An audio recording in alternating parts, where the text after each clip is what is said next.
Hey there! Scared of failing your California DMV test? We get it. That dreaded moment when the examiner gets in the car? It's terrifying. But what if you knew the exact mistakes that cause almost everyone to fail?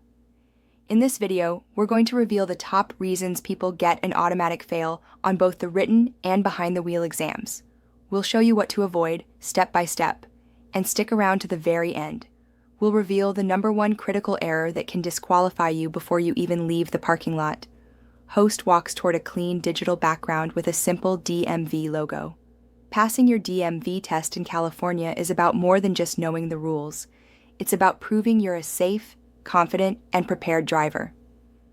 A lot of the time, the reasons people fail aren't complex. They're simple, often overlooked mistakes made under pressure.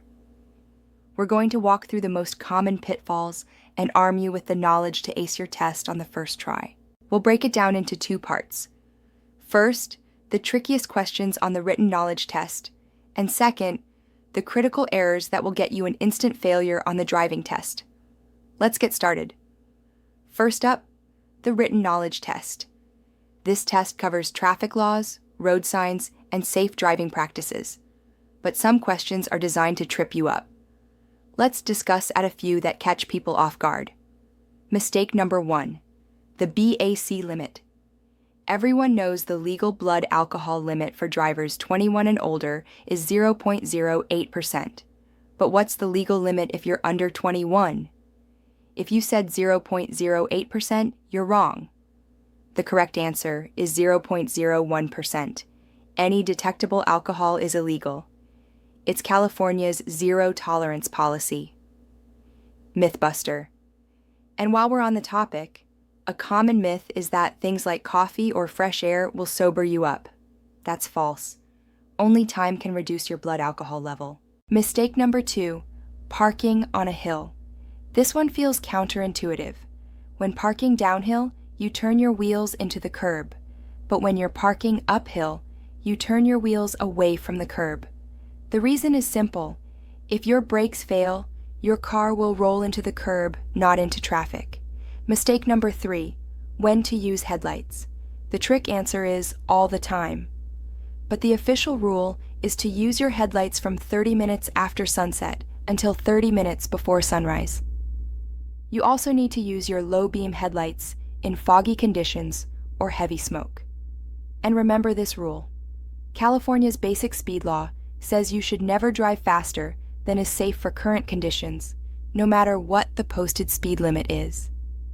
Now for the real test, the driving performance evaluation. You're allowed up to 15 minor errors, but one major critical error can mean an automatic failure. The pre-drive check. Before you even start the car, the examiner will check your vehicle and ask you to demonstrate certain features. Don't let this catch you off guard. You have to know how to operate your lights, windshield wipers, defroster, and horn. Also, make sure your car is ready to go with working brake lights, turn signals, and a functional emergency brake. The #1 cause of failure, observational errors. This is it. This is the big one. Most people fail because they don't properly check their surroundings. The research found this is the most common mistake, but there's a simple fix. We'll teach you a memorable acronym. SMOG. S. Signal. Use your turn signal at least 100 feet before a turn or lane change. M. Mirrors. Check your rear view and side mirrors. O. Over the shoulder. This is the most critical part. Turn your head to check your blind spot. G. Go. Proceed with the maneuver only when it's safe. You must use the SMOG method every time you change a lane, but you also need to use it for other maneuvers, like making a turn, entering a bike lane, or even pulling away from the curb. Forgetting to check that blind spot for any of these is an automatic fail. Other common failures. The examiner is also watching for these key errors. The California stop. You must come to a complete and full stop at a stop sign. No rolling through. Improper speed. Going more than 10 miles per hour over or under the speed limit is an automatic fail.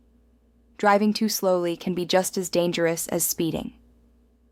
Striking an object, hitting a curb, a pole, or another car, even lightly, is an automatic disqualification.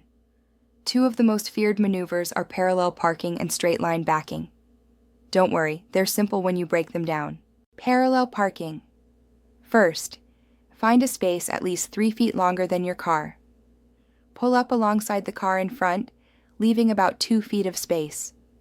Then, after you've checked your blind spots, back in at a 45-degree angle, straightening out as you get within 18 inches of the curb. In California, parallel parking is a required skill on the test. Straight line backing. To back up in a straight line, you need to stay within 3 feet of the curb for 3 car lengths. You have to be constantly checking for hazards and be able to keep the car straight. The most important thing to remember is to stay calm and focused.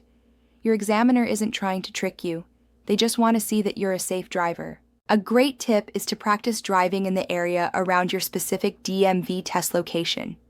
Familiarize yourself with the roads, the speed limits, and the traffic patterns.